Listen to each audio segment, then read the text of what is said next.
Vamos a poner en sus manos en primera instancia. Vamos a seguir revisando un par de cosas aquí. Y luego vamos a ir al otro esquema. Ok. Ayer habíamos estado por aquí en este último dibujo.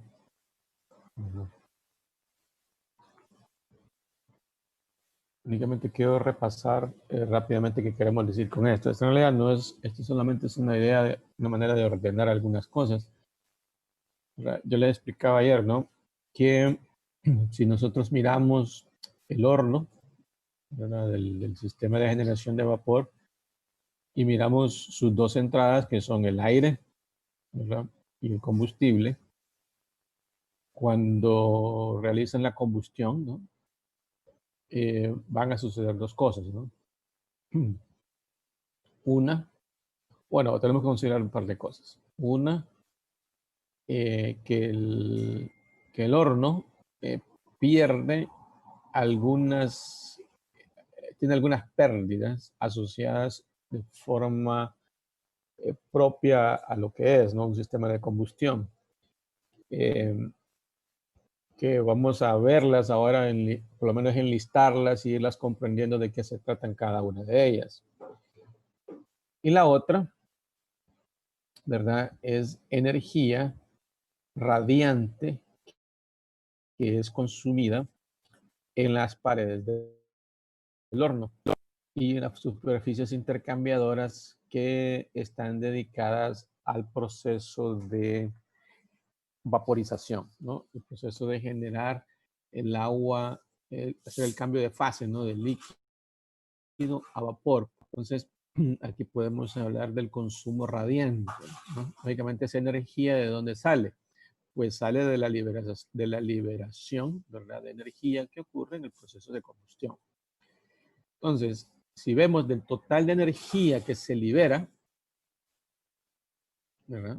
Del proceso de combustión, de acuerdo al tipo de combustible que hemos utilizado, las condiciones del aire y todo lo demás, ¿verdad? Aquí vamos a tener una cantidad de energía que se libera propia del proceso, de la cual algunas no la vamos a poder aprovechar por imperfecciones propias del sistema, ¿verdad? De combustión, y aparte pues de algunas otras consideraciones que ya la vamos a enumerar. Y la otra pues, como digo, sí es energía aprovechada, que es la parte de energía radiante que se utiliza mayormente para el banco de vaporización, ¿no? O sea, para producir ese cambio de fase de líquido a vapor.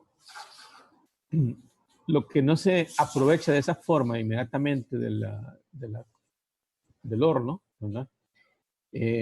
Queda traducido en energía que le vamos a llamar energía entálpica, ¿no? O sea, la entalpía de los gases de combustión que ascienden por el horno, ¿no? Por la parte alta del horno que hemos estado viendo. Luego esos gases, ¿verdad? Van a comenzar a ser enfriados, y lo que hablábamos, ¿no? Al final, el sistema de generación de vapor es un enorme enfriador de gases. Entonces, estos gases van a pasar por una serie de equipos, ¿no? Siendo el primero el sobrecalentador, siendo el segundo el recalentador. Luego pasamos por la parte de precalentador, economizador y precalentador de aire, ¿verdad? 4 elementos que enfrían gases. Entonces, cada una de estas etapas, pues lo que va haciendo es que la cantidad de gases que se generan aquí, ¿verdad? Los metros cúbicos, los kilogramos por segundo, ¿no? O las libras, masa por hora, ¿no? Según lo calculemos, de gases, lleva su energía entálpica y nos va cediendo energía en función de la demanda que cada uno de estos aparatos ha de tener. Claro, estas demandas dependen del diseño del ciclo de vapor, ¿no? De cómo el ciclo funciona. Por ejemplo, en el primero, que es el sobrecalentador, pues lógicamente tenemos que generar la cantidad de vapor que se va a ocupar, no es el total del vapor que se ocupa en la planta. Luego el siguiente, que es el recalentador, la demanda que va a tener aquí es la cantidad de vapor que tiene que ser recalentado, que sabemos que no es el 100, solo una porción de ese vapor retorna, puesto que también utilizamos algunos, bueno, no quiero confundirlo más, pero lo voy a mencionar, igual lo vamos a ver en la siguiente figura. A veces no retorna el 100%, ¿no? Al recalentamiento porque hemos extraído alguna parte para ir a alimentar calentadores de agua, ¿no? De alimentación. También los vimos en nuestro ciclo básico de termodinámica. Luego, una vez se ha efectuado eso, estos gases continúan y lo que hacen es elevarle la temperatura al agua que va entrando a la caldera. Esta agua, que una vez calentada, va a pasar al proceso de vaporización, ¿no? Entonces, parte de la energía que se requiere acá, pues es tomada de los gases que va en salida. Y luego, esta de aquí que dijimos, la cantidad de energía radiante que se absorbe en el horno, pues es el resto de energía que hace que el vapor llegue, vapor saturado, que se va a alimentar aquí en el sobrecalentador, ¿no? Y luego estos gases son llevados a los sistemas de aire, ¿no? En este caso, por ejemplo, el precalentador de aire, el precalentador de aire de la caldera, ¿no? Para poder alimentar el aire a la temperatura adecuada. Y de aquí se toma aire caliente para algunas otras funciones que podríamos tener dependiendo de la tecnología que tenga este generador de vapor con su cámara de combustión que está ahí. Lo importante es notar el ciclo, ¿no? Y la lógica, ¿no? Estamos enfriando los gases lo más que podemos. La temperatura última de aquí, habíamos dicho ayer, ¿verdad? Tiene que ver bastante con la necesidad de empujar los gases por la chimenea, en primer lugar, y dos, mantenernos alejados de la temperatura del punto de rocío. En general, podemos hablar que, yo les decía ahí, ¿no? Que hablamos de más o menos del punto de rocío más unos 100 grados de diferencia, ¿no? Para efectos de mantenerse alejados lo suficientemente seguros de ese punto y además promover fuerza, tiro natural a los gases que ascienden por la chimenea. Ya vamos a ver un dibujito más preciso de esto. Entonces, bajo esa lógica, ¿verdad? Esta es la tarea que ustedes van a hacer. Este ciclo, ustedes lo tienen que analizar en primera instancia desde el punto de vista termodinámico. ¿Por qué lo tienen que analizar, verdad? Porque aquí está cómo el vapor se distribuye en el ciclo. Entonces, para poder calcular los flujos de vapor que van a pasar por el recalentador, ¿verdad? Y lo que tiene que ser pasado por el economizador y por los bancos de vaporización y por el banco de sobrecalentamiento para ser suministrado a la caldera, ¿no? Perdón, a la turbina, punto 1. Entonces, entre el punto 21 que dice aquí, este punto 1, ¿verdad? Tenemos todos estos equipos colocados, ¿no? Bueno, no el precalentador de aire, eso lo vamos a ver dentro de un momento. Pero en cuanto, ¿verdad? A los flujos que van a necesitar utilizar, ¿verdad? Ustedes acá lo van a tener que sacar aquí. O sea, su primera parte es de este ejercicio va a ser resolver ese ciclo, ¿verdad? Para las condiciones que les voy a dar. Eso es lo primero que van a hacer, ¿no? Todo el mundo se acuerda de estos ciclos ranking, ¿verdad? Cómo se resuelven y todo lo demás, ¿no?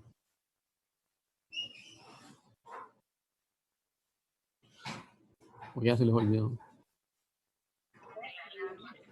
Sí, más o menos ahí. Bueno, van a tener que acordarse.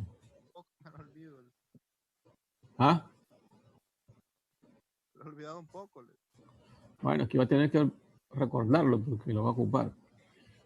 Bien, ya vamos a discutir, ¿verdad? Este es el dibujito, ¿verdad? Recuerda, aquí tenemos, hay 1, 2, 3 calentadores cerrados, un calentador abierto, ¿verdad? En la batería de calentamiento de agua. Con 1, 2, 3, 4 puntos de extracción de vapor, ¿verdad?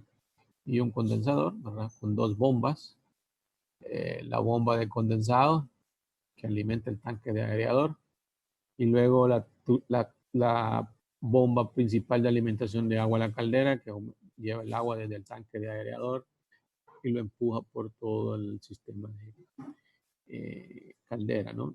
Hasta las condiciones de alimentación de la turbina. Disculpe, ingeniero. Dígame. ¿Puede repetir esto que se escuchó entrecortado, no? La parte de la segunda bomba. La bomba esta es la bomba de alimentación de la caldera, ¿no? Que toma el agua en el tanque de aereador y lo empuja a través de todo el sistema hasta llevarlo a la presión que se ocupa en la turbina, ¿no? O sea, aquí va desde presión del de aereador hasta la presión de servicio de la caldera, ¿no? Que es 1. Es una sola conexión, si usted ve, ¿no? Desde el punto 12, es toda una sola conexión, ¿no? Él levanta la presión de 12 y la mantiene por 13, 14, 21 hasta 1, ¿no? Que es la con la que se alimenta el vapor a la turbina. Ya lo sabe, esto lo estudiamos en Termo 2. Sí. No se escuchaba, solo quería confirmar. Sí, yo tampoco le escucho bien a usted, yo creo que es la señal suya la que está. Puede ser. Sí, porque se oye entrecortado usted. Ok, bueno, sin mucho más presentación, ¿no? Este es un ciclo común, ¿verdad? De los que ustedes pudieron analizar y resolver en la clase de Termo 2, ¿no? Muy bien. Entonces, la primera parte del ejercicio, repito, es resolver el ciclo Rankine, ¿verdad? Entonces, lo van a recibir con todas las condiciones para ¿cómo se llama? Que comiencen a trabajar, ¿no? Ok. Bueno, este dibujito, ¿no? Este dibujito es precisamente lo que les mencionaba, ¿no? Nosotros, los gases que vienen de la zona de calderas deben de ascender por esta chimenea, ¿no? Y para poder ascender necesitamos tener un diferencial de densidades, ¿no? Para poder proporcionar la altura suficiente de acuerdo a las condiciones atmosféricas locales y algunas otras situaciones necesarias de cumplir en la salida de los gases de la chimenea, ¿no? Entonces, por eso la temperatura aquí, TG, de los gases, ¿verdad? Es bien importante tenerla muy, muy, muy, muy, muy equilibrada, ¿no? Y recordemos lo que decíamos, ¿no? Si esta temperatura es muy alta, pierdo energía de los gases, ¿no? Energía de combustión que no aproveché. Si es muy baja, pues puedo tener problemas en la operación de la chimenea, ¿no? Entonces, hay que buscar un balance, ¿no? Por lo general, creo que habíamos mencionado, ¿no? Cuando vimos ahí un folleto que decíamos que la mayoría de los cálculos que se hacen aquí son cálculos de ensayo y error, de iteración, ¿no? Uno va adquiriendo ciertos compromisos, optimiza cierta parte y va poco a poco avanzando, ¿no? No es que hay una sola fórmula y que usted va a dar con una respuesta final de un solo. Bien.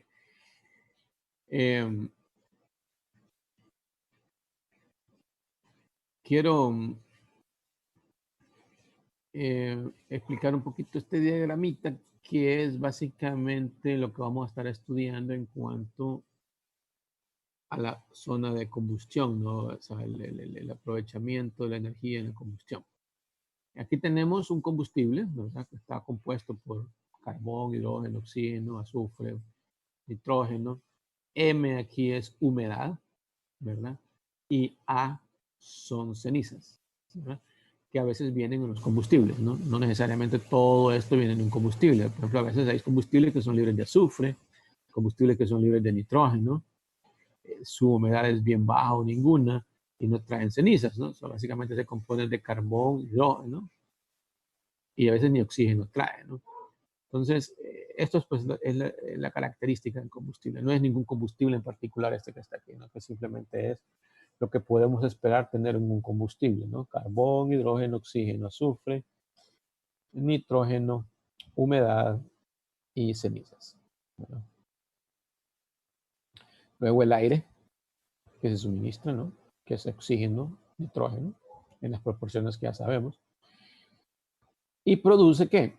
¿Verdad? En el buen sentido de todo va a producir CO2,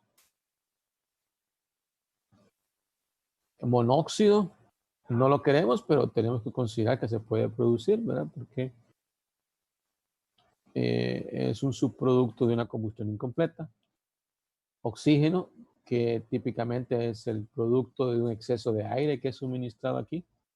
Nitrógeno, pues es un elemento que no reacciona químicamente, pero porque puede ingresar por medio del combustible e ingresa definitivamente por el aire. Entonces tenemos en los gases también nitrógeno. Además, tenemos el agua, ¿verdad? Como elemento formado.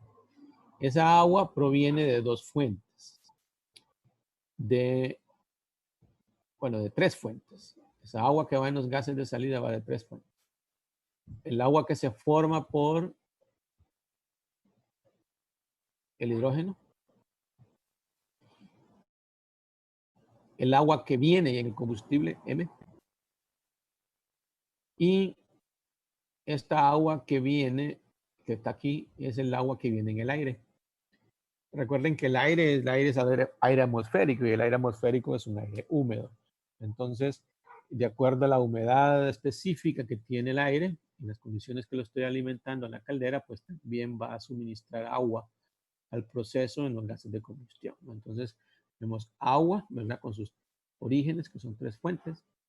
Vemos los gases secos que le llamamos nosotros, porque hemos excluido al vapor de agua de ahí, de ese grupo. Son CO2, monóxido, oxígeno y nitrógeno. Podría haber algún SO2, ¿no? Si no liberamos eso antes, ¿verdad? Por lo general se libera antes, ¿verdad? Se precipita, se hace otras cosas porque ese azufre no es buena onda, entonces casi siempre se elimina, ¿verdad? Pero podría haber ahí, pero en general no lo queremos porque no está ahí. Los azufres no son comunes, no todos los combustibles tienen azufre, entonces no es típico. En cambio, carbón sí va a estar ahí, entonces carbón dióxido y carbón monóxido van a estar ahí. Oxígeno porque hay excesos y nitrógeno pues porque es inherente al aire y al combustible. Luego, ¿qué más obtenemos nosotros de la combustión? Otro elemento de combustión, ¿no? Obtenido. Recuerden, aquí está entrando un combustible, está entrando el aire y estamos obteniendo una masa de gases secos, una masa de agua o humedad en los gases, ¿verdad? Y además también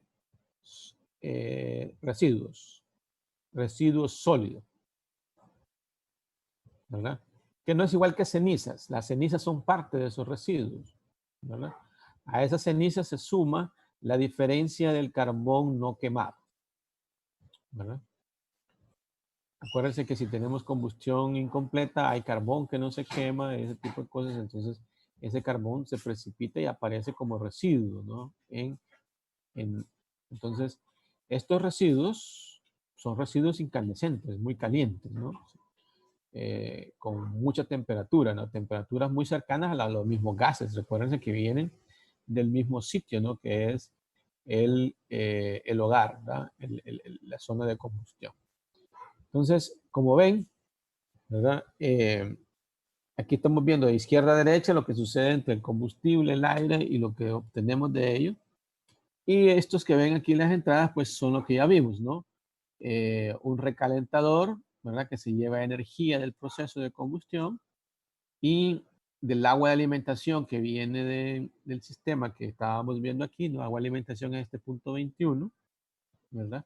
Que va a entrar a un economizador, luego tiene que entrar al banco de evaporación, ¿verdad? De donde recibe energía en forma de radiación y también convectiva, ¿verdad? Para la transformación de esta agua caliente presurizada en vapor saturado. Y ese vapor saturado pasa a la zona de sobrecalentamiento y se convierte en el vapor sobrecalentado que va a salir aquí en el punto 1. ¿Verdad? Y luego el retorno 4 que está aquí, ¿no? Pasa por otro aparato llamado el recalentador, ¿verdad? Que es precisamente este que está acá, ¿no? Entonces, estas son las demandas de energía que yo tengo del calor que se libera en el proceso de combustión que estoy trazando aquí, ¿no? Ahora bien, todo esto que va acá también lleva energía, ¿no? Energía acumulada.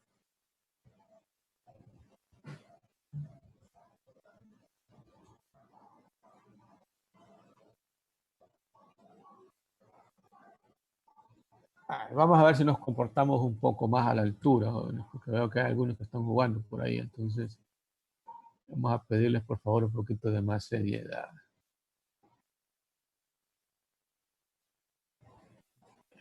Disculpe, ingeniero, pero pensé que era en mi pantalla. Solo en mi pantalla. Ya.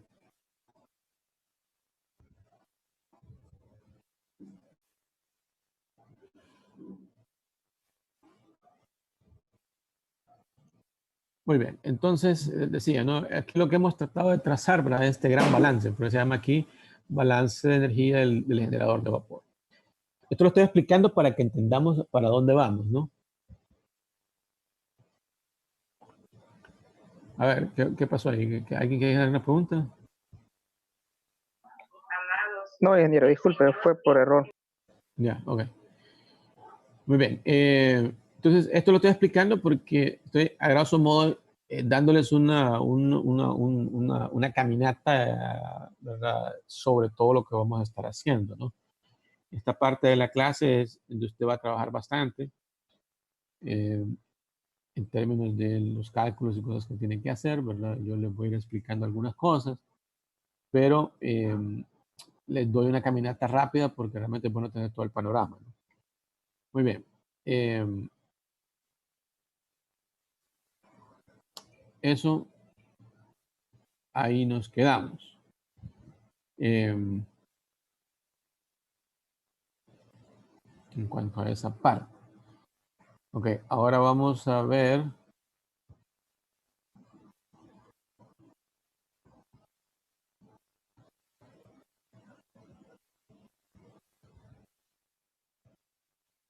Ese mismo el otro archivo.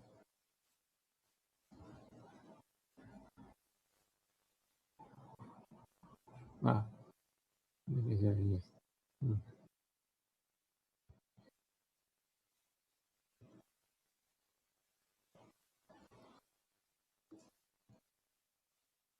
ahora vamos a ver así rápidamente algunas asignaciones que tienen, que van a tener, ¿verdad? Les vamos a colocar un número correlativo ahí de acuerdo a cómo está el orden que llevamos ahí en el campus. Van a ir apareciendo por número, ¿no?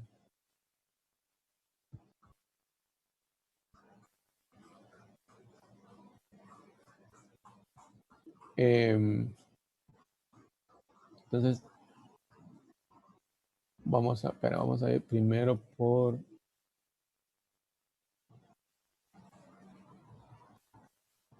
Ok.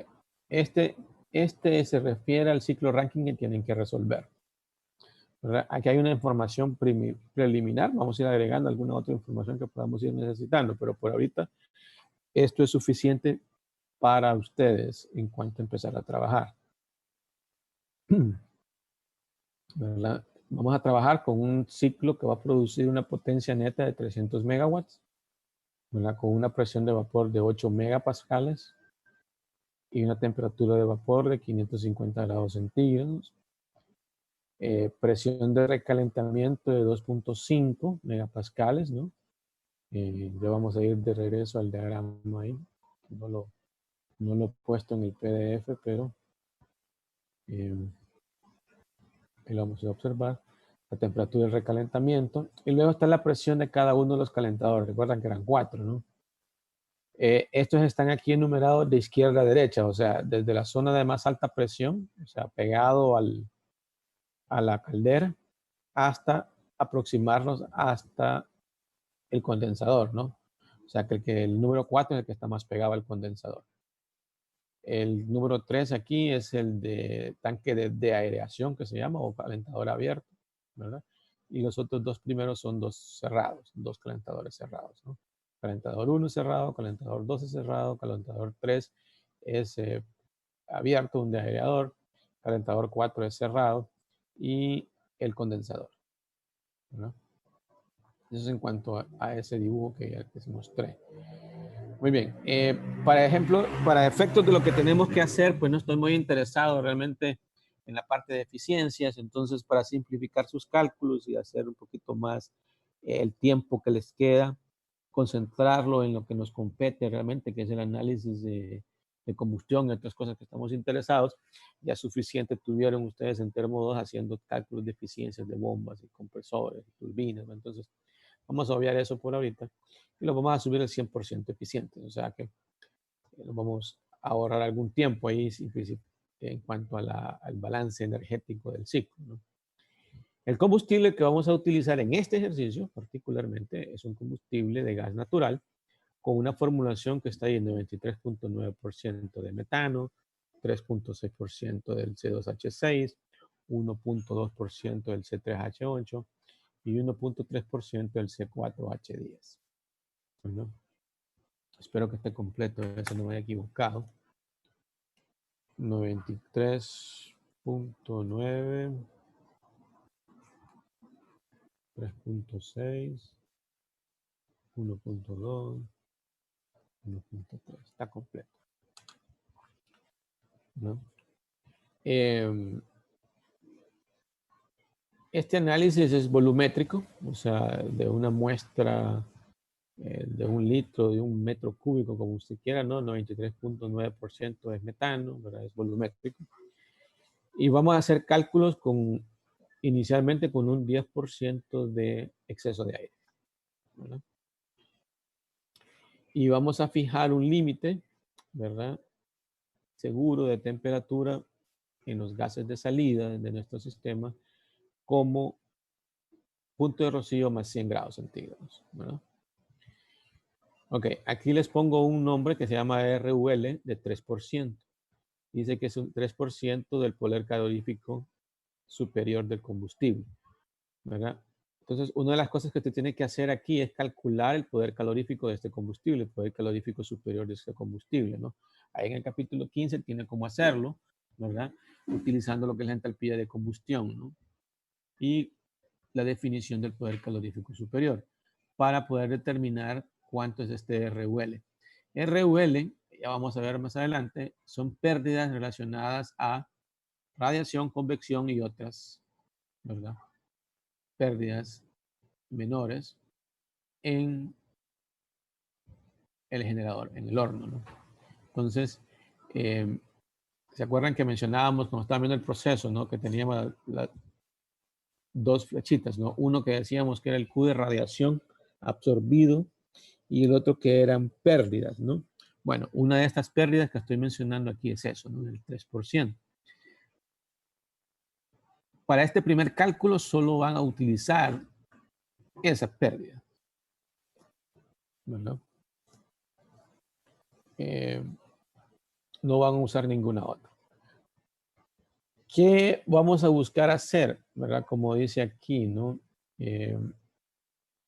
Con todo esto. Vamos a tratar de ubicar cuál es la eficiencia de nuestro horno. En Termo 2 les damos a una eficiencia, ¿no? Aquí nosotros vamos a tratar de determinar esa eficiencia. Y ya vamos a ver cómo lo vamos a hacer, ¿no? Dentro de este cálculo, para este particularmente, vamos a tener estas pérdidas. Y hemos fijado una temperatura mínima en chimenea, ¿verdad? ¿Alguna pregunta hasta ahí? O sea, esto es parte de lo que normalmente ya conocemos de nuestras clases previas. Todo esto se refiere al ciclo que les mostré, ¿no?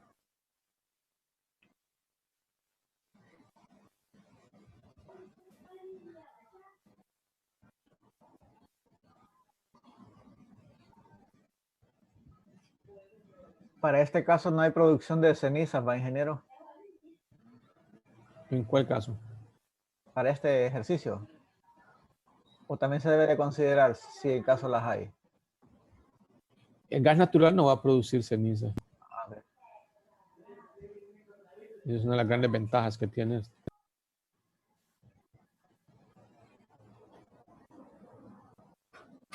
No están presentes en el combustible, no van a estar presentes en los residuos. No hay residuo sólido de un gas natural. Sí se forma un pequeño IMBA, una capita bien delgadita, ¿no? Pero es básicamente despreciable, ¿no?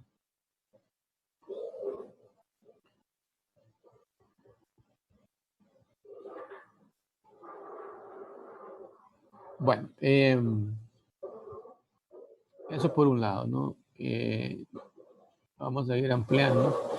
Esa es una de las tareas. Está asociado al ciclo ranking que mencionaba, ¿no? Luego tienen dos tareas.